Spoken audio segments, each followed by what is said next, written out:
लग्न सोहळा म्हटलं की कन्यादान, कन्यादान म्हटलं की फर्निचर, आणि फर्निचर म्हटलं की साई कमल फर्निचर. आपल्या बजेटमध्ये लग्नाचे पॅकेज उपलब्ध, तसंच कपाट, showcase, bed, dressing, dining, teapoy, sofa set या वस्तूंनी परिपूर्ण सप्तपदी पॅकेज उपलब्ध. याचबरोबर टेबल, खुर्ची, आराम खुर्ची, वॉर्डरोब, डबल बेड तसंच सोफ्याच्या वेगवेगळ्या व्हरायटीज. अर्थात घरासाठी आवश्यक ते सर्व फर्निचर म्हणजेच संगमनेरमधील साई कमल फर्निचर. साई कमल फर्निचर इथं ऑर्डर प्रमाणे सुद्धा फर्निचर तयार करून मिळेल. आजच भेट द्या साई कमल फर्निचरला. प्रोप्रायटर गणेश साहेबराव सातपुते, वसंत लॉन्च समोर, संगमनेर. मोबाईल 98 814 73 753. वडील ही देवानं आपल्याला दिलेली पृथ्वीवरील एक अनमोल देणगी आहे. वडील हे आपल्या मुलांचे जन्मदाते आणि भाग्य निर्माता आहेत.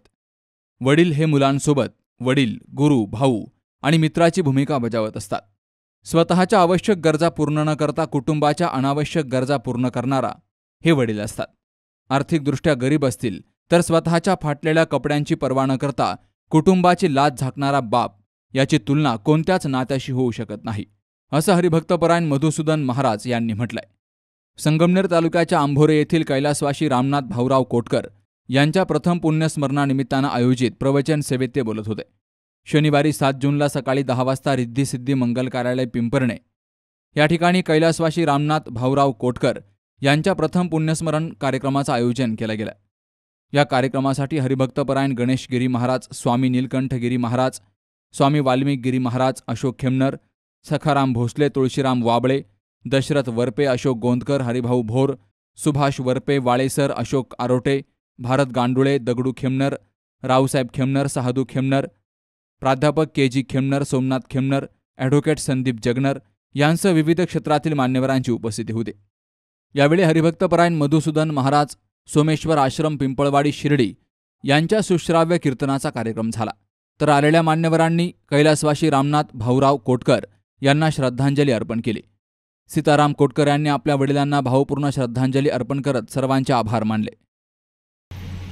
संत एकनाथ महाराजांच्या घरी 36 वर्ष कावाडीने पाणी भरतो, इडा मला बिहारी भेटाना पाणी भरायला.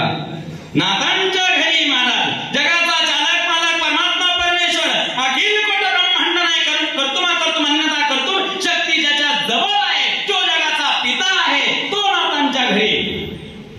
एक नाही, दोन नाही, 36 वर्ष कावाडीने पाणी भरलं. भगवंताची भक्ती केली, देव काम करतो, न सांगता सर्व कामे करी. म्हणून त्या देवाला आपलंसं केलं की तो देव आपल्याला सहाय्य करतो. महाराज आपल्या करता काम करतो, पण या संसाराकरता आपण जे काही केलं त्याच्या बदल्या संसाराने आपल्याला काही दिलेलं नाहीये.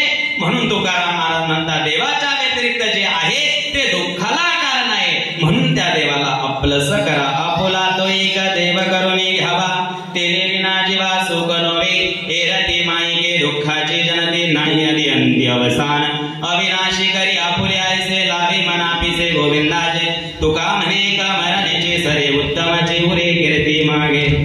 तुम्ही म्हणाल महाराज असं वाकडं तिकडं का घुसलात?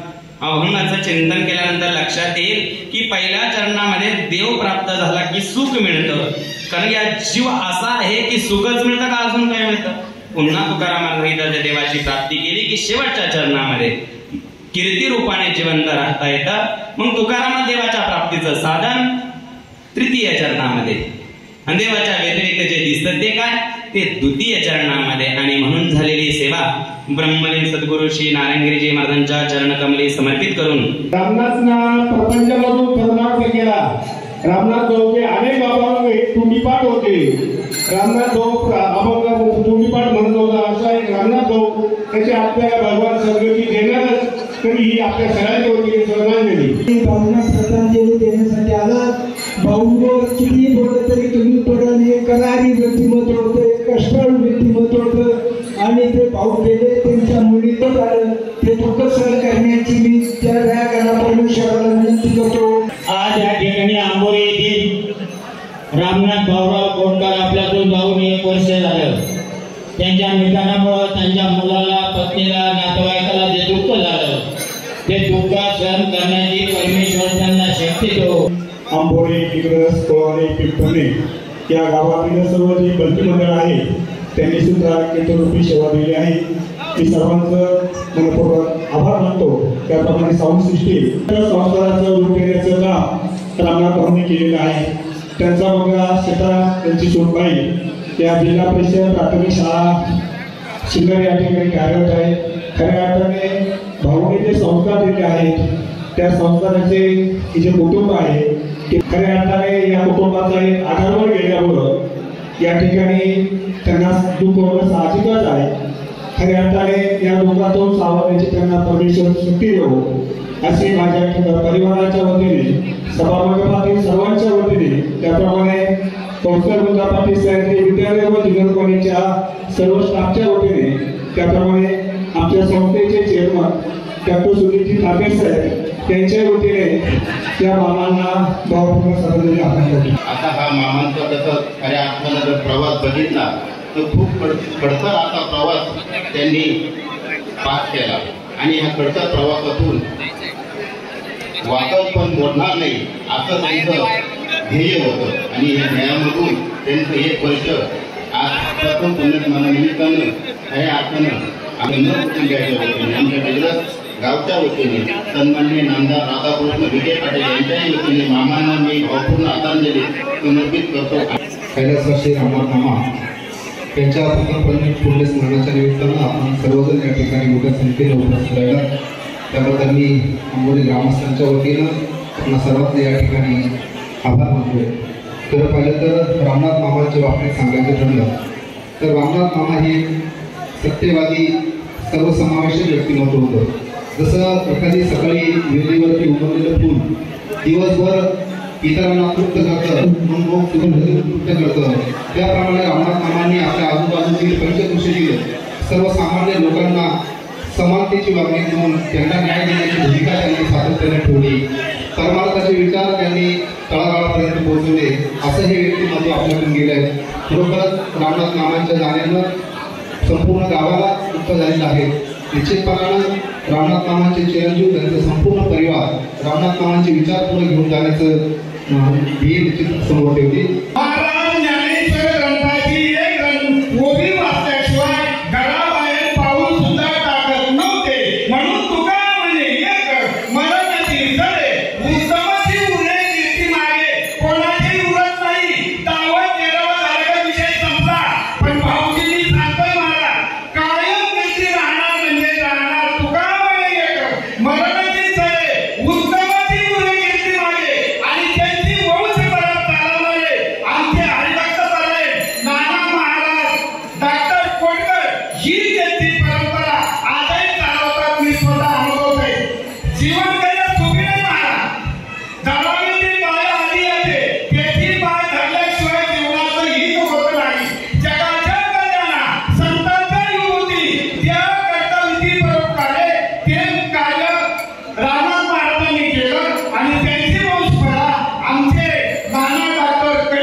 चांगला संसार केला आणि संसार करीत असताना त्यांच्या मुलांना अतिशय वळण लावलं.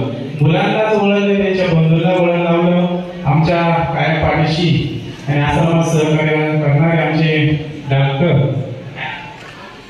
नानाभाऊ कोटकर डॉक्टर कारण त्यांचं नाव मला जवळ पडलं कारण नावापर्यंत जाण्याची किती आम्हाला गरज पडलेली आहे. कारण का निस्वार्थी त्या दादांचं कार्य डॉक्टर साईबाबा मंदिरात सुद्धा खूप मोठं त्यांचं योगदान आहे. दत्ता पवार आश्रमाला योगदान आहे. आणि ज्यावेळेस आम्ही पहिल्या दिवशी धान्यगिरी केली त्या टायमिंगला आपला माहित होतं हे डॉक्टरांच्या बंधूचं घर आहे. ज्यावेळेस आम्ही रामनाथ भाऊंच्या घरी गेलो ते जेवण करीत होते आणि त्याची सुनबाई त्यांच्या गोठ्यामध्ये काम करत होती. ते जेवता जेवता ताट लुटून दिलं आणि म्हणे बाबा संत घरी आले म्हणे आणि मी काय खात बसू म्हणे. म्हटलं बाबा तुम्हाला ठसका चालला तुम्ही पाणी घ्या थोडं शांत घ्या मी बसतो 2 मिनिटं. म्हणजे अजिबात नाही म्हणे, ठसका जरी आला तुम्ही मरणार नाही म्हणे. कारण का माझ्या दादा संत आले म्हणे, इतकी एक निष्ठा होती. आणि किती मोठे सांगितलं त्या संतला म्हणजे धमीला भर नाही गोलीभर धान्य आण म्हणे, आणि ते धान्य बाबांना दे म्हणे.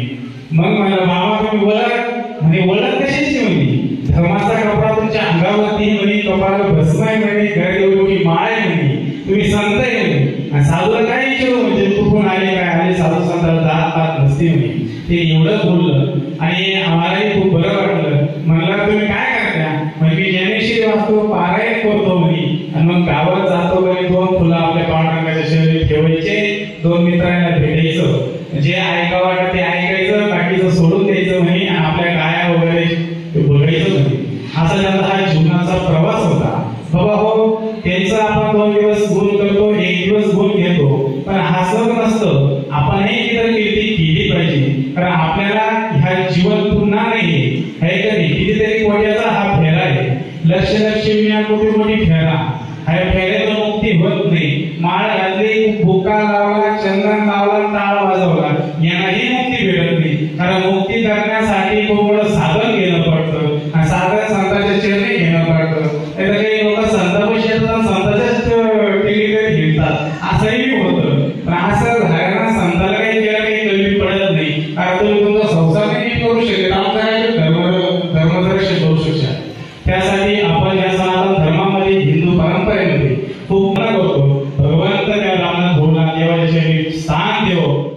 यावेळी आंभोरेचे सरपंच, उपसरपंच, सर्व सदस्य, सोसायटीचे चेअरमन, व्हाईस चेअरमन, सदस्य, सर्वच संस्थांचे पदाधिकारी आणि पंचक्रोशीतील ग्रामस्थ मोठ्या संख्येनं हजर होते.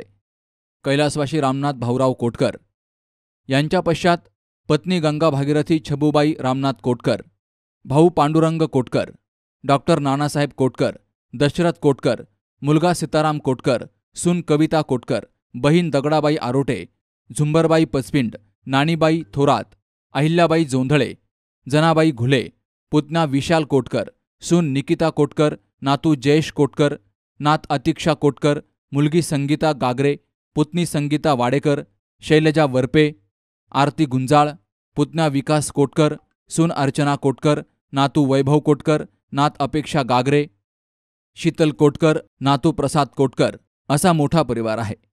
Subhash Bhalerao, C news Marathi, Sangamner. सुनबाई, आजही चहा काल सारखाच बनव. अगं, कोणती नवीन चहापत्ती आणली आहेस का? काय ग, कालच्या चहाचं रहस्य काय आहे? प्रत्येक चांगल्या चहासाठी आवश्यक आहे राजहंस दूध. चहापत्ती तीच, फक्त दूध नवीन. तुम्ही फक्त दूध बदला. राजहंस दूध आणा आणि असा मस्त चहा बनवा.